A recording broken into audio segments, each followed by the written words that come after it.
Ah, Puyo Puyo. Who knew that a simple yet complex puzzle game would easily come to be one of my most favorite and cherished video games of all time? I'm not kidding. Ever since the release of the famous Puyo Puyo Tetris, I've been hooked.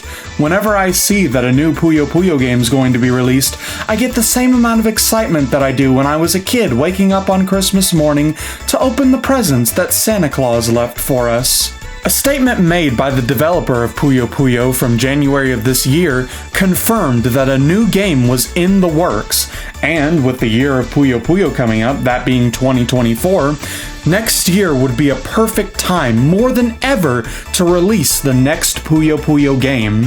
When I think about just what all they could do for this next game, I just go berserk. I mean, we could get the same RPG experience that the people in Japan got with the release of Puyo Puyo Chronicles 2. Maybe after all these years, we could finally get another mainline game with the release of Puyo Puyo 8.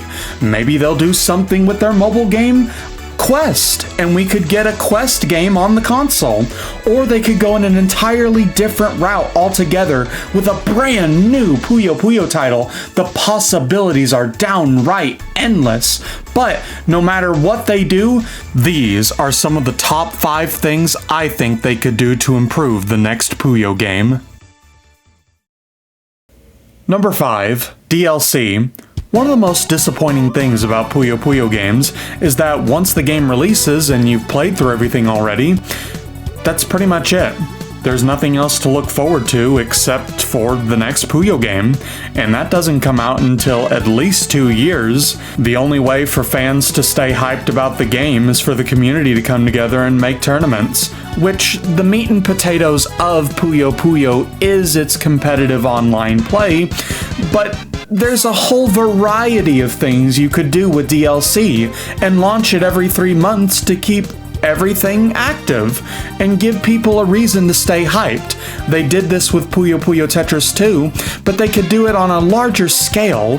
Imagine if we got what we did with Puyo Puyo Tetris 2, which was every 3 months we got 4 characters in a new game mode, except we kept that up for longer, and at the end of the entire DLC release, we got this grand spectacle with a second story mode alongside quests unique to each character in the game that rewarded you with their alternative voice and rewards to go with it that you could show off to everybody.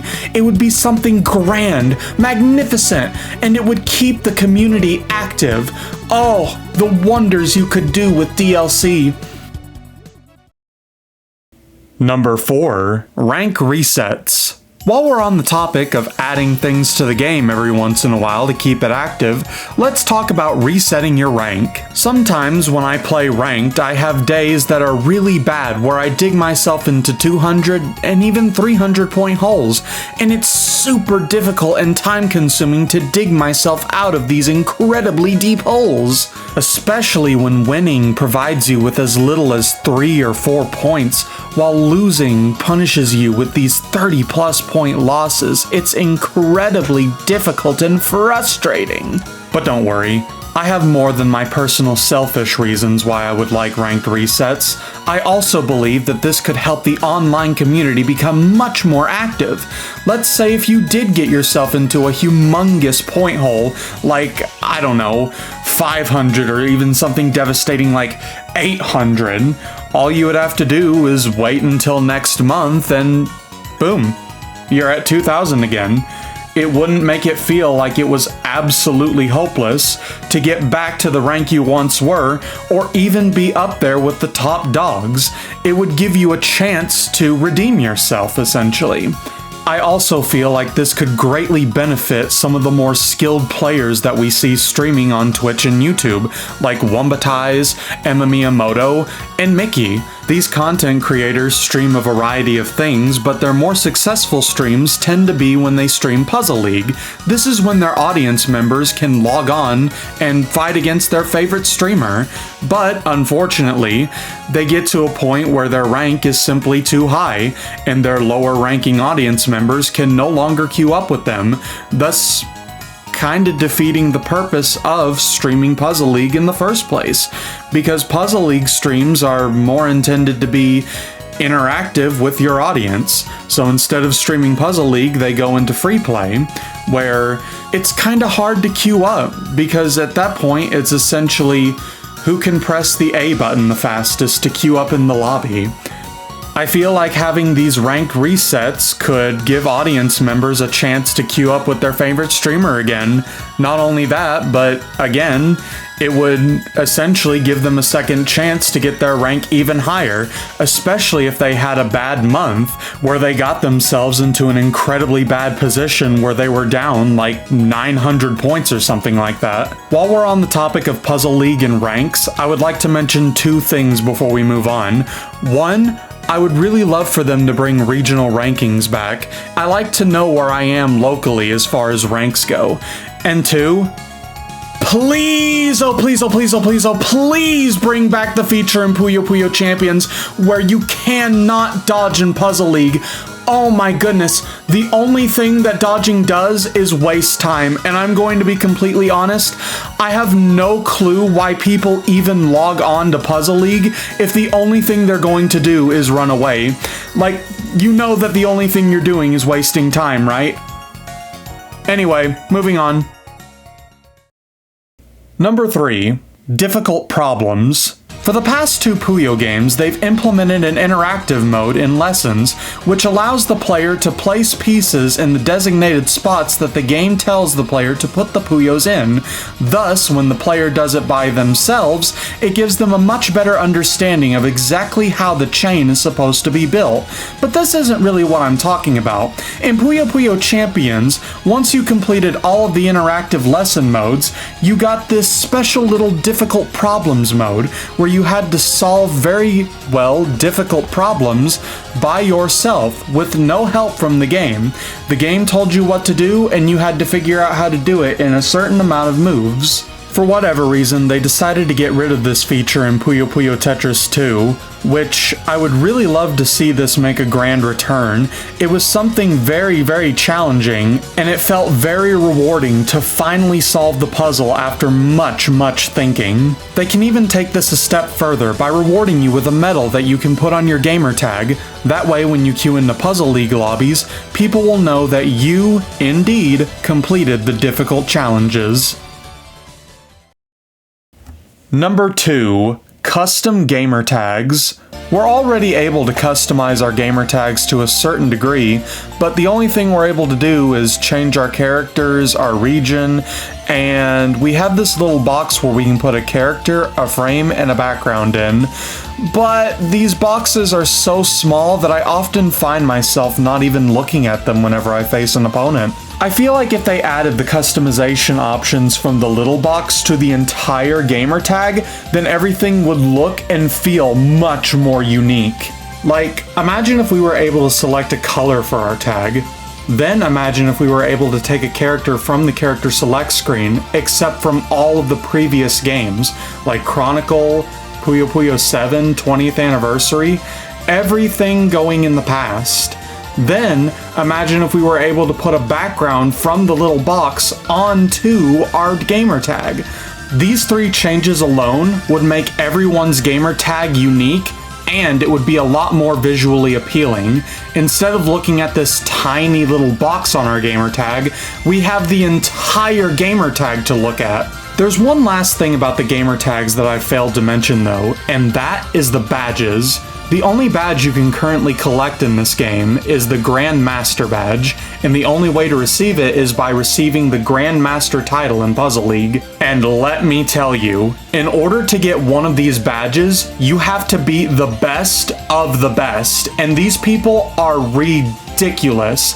These are people who have spent their entire lives playing this game, and this is something that not even most experts will be able to receive. So I thought that instead of having one incredibly difficult badge to get in the game, they could have multiple badges that are nowhere near as difficult to get. Some examples of these so-called badges could be completing the story mode, getting an extremely high chain, completing character quest in story mode. The possibilities they could come up with for these badges are endless. Not only that, but it would be a terrific way to show off your skills before you even got into a match. TLDR, please custom gamer tags.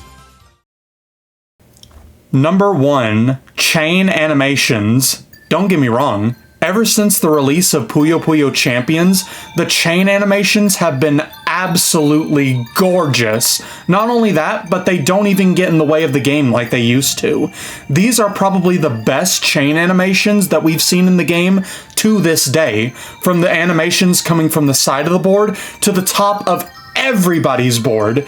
These are downright beautiful, but I feel like there's some things that they can do to improve upon them even more than they already are. The first thing I would change is the location of the counter animation. I feel like something as important and game-changing as a counter shouldn't have the same animation as something as low as a 3 chain. When I think of something as absolutely jaw-dropping as the opponent sending back an entire crown, I imagine something visually along the lines of the opponent taking over the entire screen. Something that screams, hey, I'm in control now, not you. The chain animation for a counter should literally give me goosebumps. For the new counter animation, I was thinking they could bring back the side animation from Puyo Puyo Champions.